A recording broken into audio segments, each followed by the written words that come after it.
Tomorrow continues to highlight difficult societal stories and themes by surfacing conversations that might have been forgotten or not spoken about enough. Episode 13 reminds us of the tragic history of comfort women, women who were taken away from their home for the purpose of serving the men of the Japanese Imperial Army. We meet three characters severely affected by the atrocities of Japanese colonialism: Yu Bok-hee, Lee Jung-mun, and Yoon-hee. Miss Lee is close to living out her given lifespan, and this causes Miss Yu's red line to fluctuate as she's living with regrets about their past.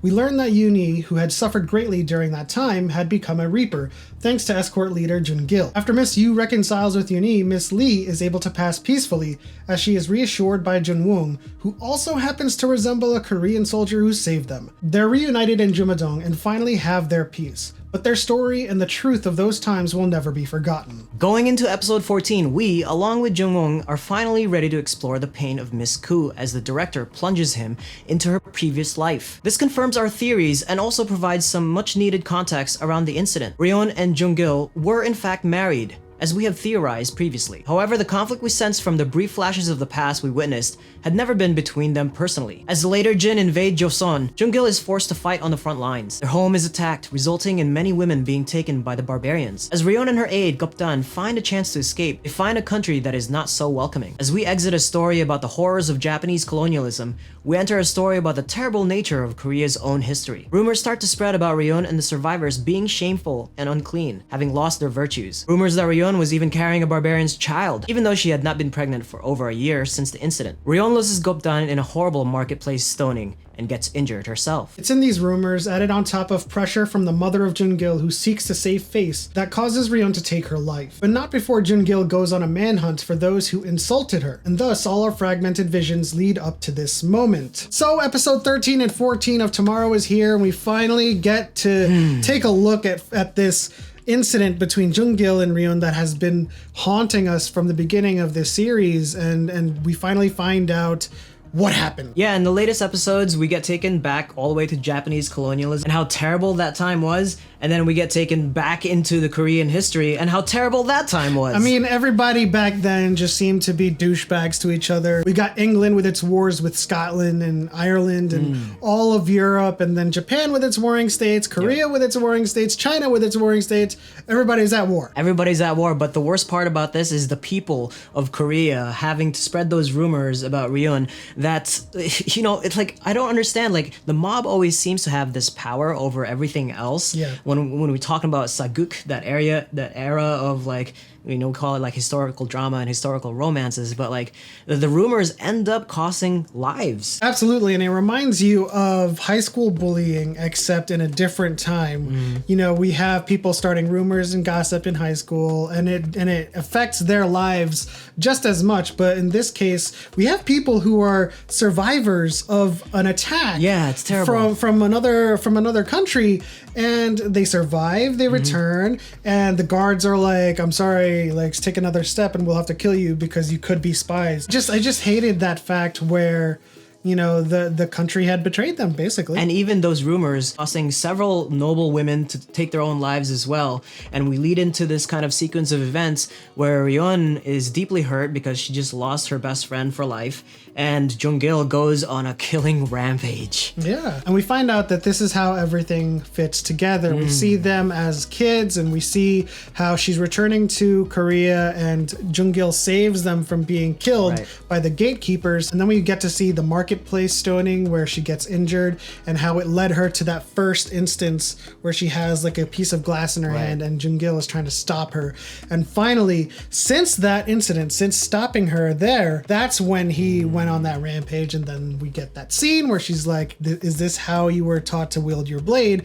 And then she took her life. And so this entire sequence of events is... What's to save face? Yeah, what's to save face for the name of that noble family? And it's just like so heart-wrenching. Like, does that really happen? Or did that really happen? And how often did that happen back then? I'm sure it does, because there's so many people with the name Park. I mean, it had to have survived the times, right? Some of the names, because we, you know, the previous episode dealt with Japanese colonialism, and in that history, a lot of them during those times tried to erase some of the more noble family names of Korea. Sure. Going into modern times, there's a lot of families with the name Park and Choi and Kim, and I feel like, hey, just coming from a fictional standpoint, they did protect that family name. Right. And like that goes back to the previous episode where his memories were locked, and so is Miss Ku's memories being locked too. And I think the director had purposely done that because they need to find themselves, they need to find each other in a more natural way without knowing each other's past. Because the biggest question that I have in my mind now is what happens to Park Jung-gil?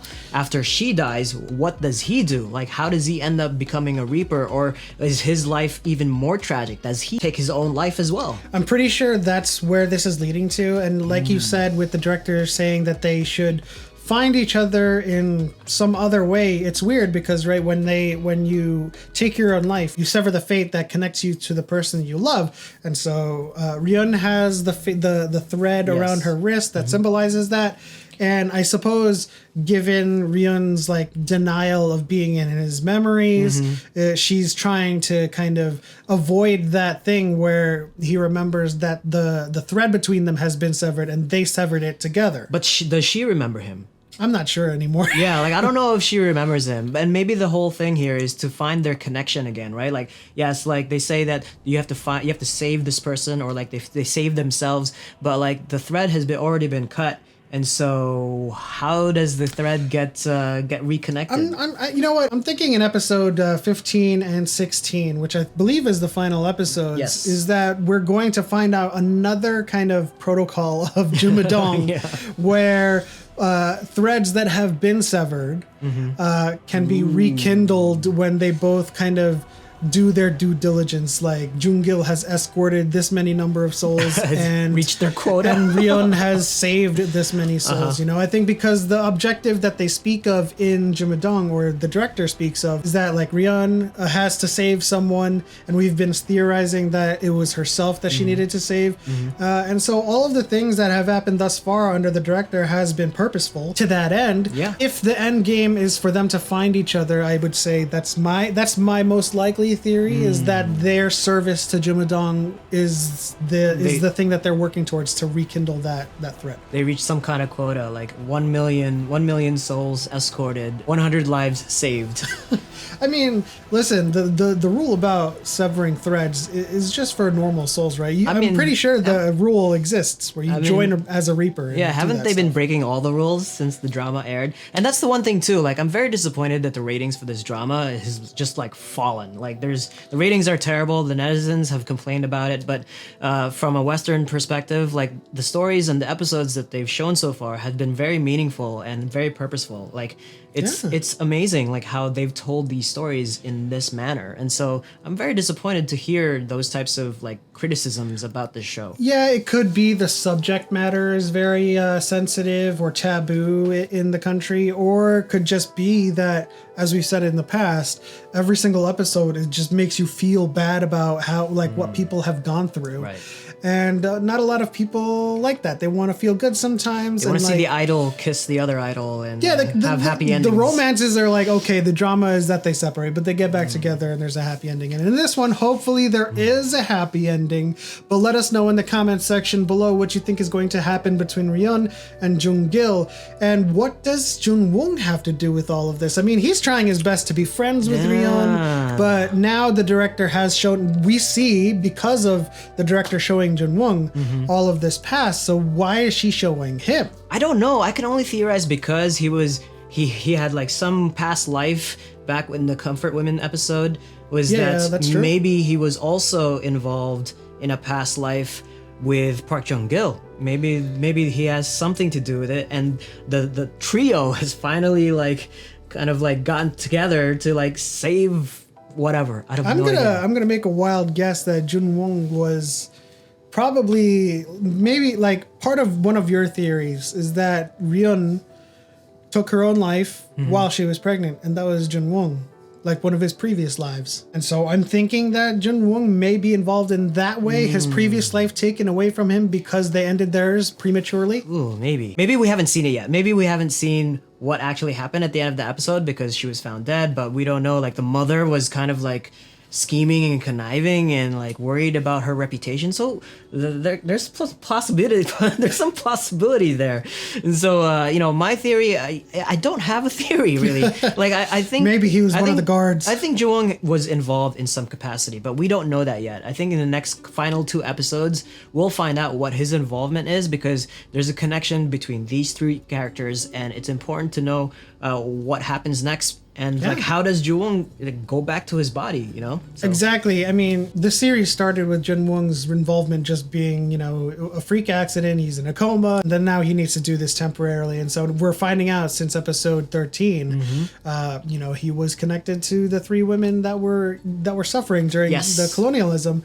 And so I'm pretty sure Jinwong has a lot more involvement in everyone's previous lives. I'd like to know. But let us know in the comment section below what you guys think is going to happen in the final 2 episodes of tomorrow. If you enjoyed this video, please leave a like and subscribe. Hit the bell icon to turn on notifications. But as always, this is where we're watching this Sunday. We'll see you guys next time.